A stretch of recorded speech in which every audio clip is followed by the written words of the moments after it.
Assalamualaikum warahmatullahi wabarakatuh. Kami dari kelompok 3 ingin mempresentasikan tentang Perang Korea.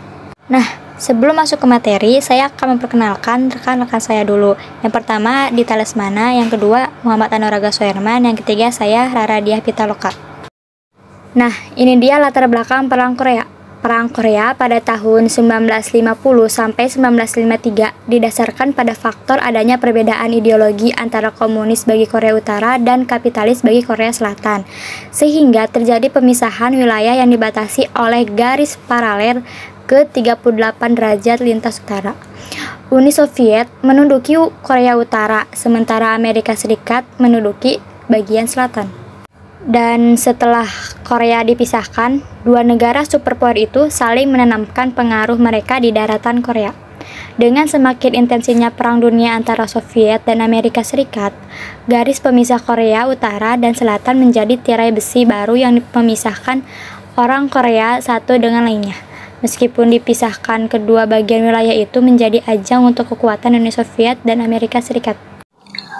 Perang Korea itu terjadi pada tanggal 25 Juli 1950. Nah, pada saat itu, Komando Militer Korea Selatan itu melakukan perombakan personalia, sedangkan tentaranya banyak yang mengambil cuti di musim pertanian yang sibuk itu.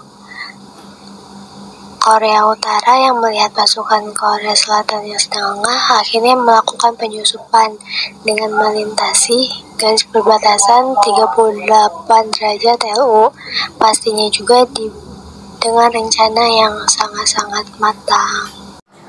Nah, pada tanggal 28 Juni, akhirnya pasukan Korea Utara pun menduduki kota Seoul dan terus menyerbu ke bagian selatan buat melakukan invasi ke seluruh Korea Selatan. Nah, setelah 2 bulan setelah perang dimulai, akhirnya seluruh semenanjung Korea pun kecuali wilayah selatan Sungai Nakdong dikuasai sama pasukan Korea Utara.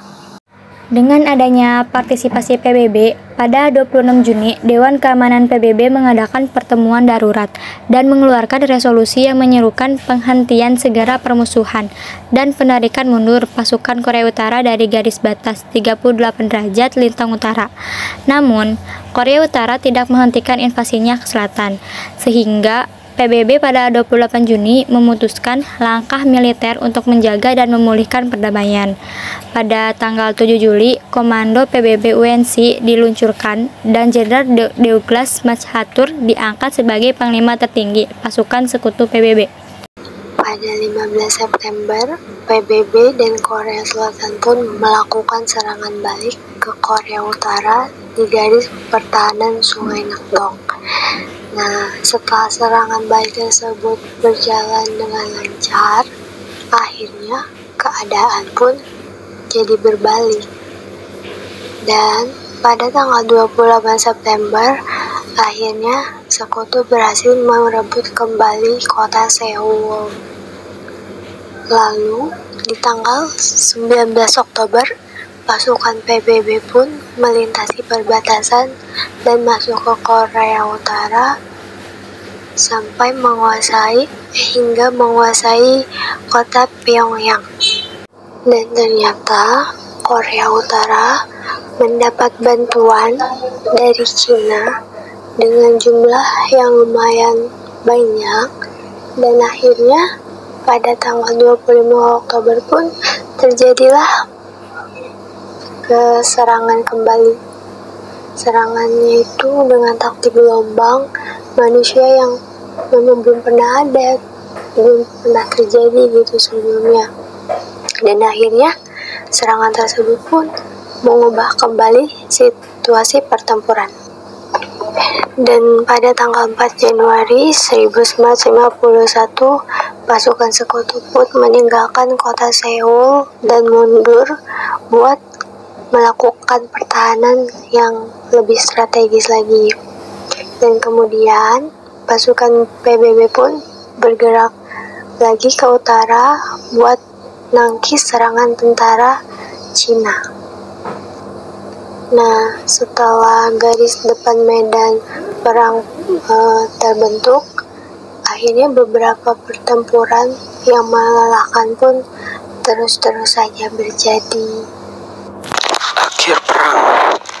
Setelah beberapa kali pertempuran di paralel ke-38, korban jiwa yang jatuh semakin meningkat tanpa ada hasil yang diharapkan.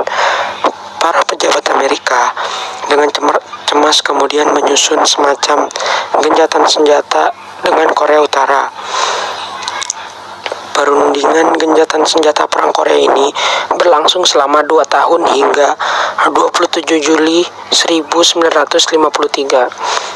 Akhirnya pada Juli 1953 Perang Korea berakhir. Perang Korea relatif singkat tetapi termasuk salah satu perang paling berdarah dalam sejarah. Hampir 5 juta orang meninggal, lebih dari setengahnya adalah warga sipil. Jumlah korban sipil ini lebih tinggi daripada Perang Dunia II dan Perang Vietnam.